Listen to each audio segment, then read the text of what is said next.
সুতাগুলো কি দেখা যাচ্ছে?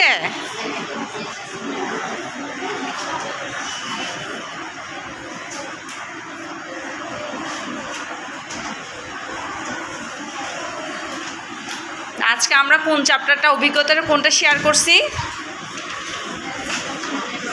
হ্যাঁ, আমাদের বিদ্যালয়ে শিকন নেটওয়ার্ক। ঠিক আছে, আবার বলো, তুমি একটু দাঁড়িয়ে বলবে।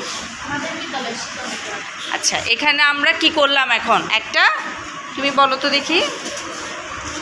আমরা প্রথমেই শিখন নেটওয়ার্কটা কিভাবে মানে দেখাইছি, এটা তোমরা কি করছো, কি পরিবেশন করছো? নাটক পরিবেশন করছো, ভেরি গুড। আমরা কোন স্কুলে ছিলাম? আচ্ছা, ঠিক আছে, ভেরি গুড। ঠিক আছে, তুমি কোন রোলটা প্লে করছো? হ্যাঁ, করিম কাকা।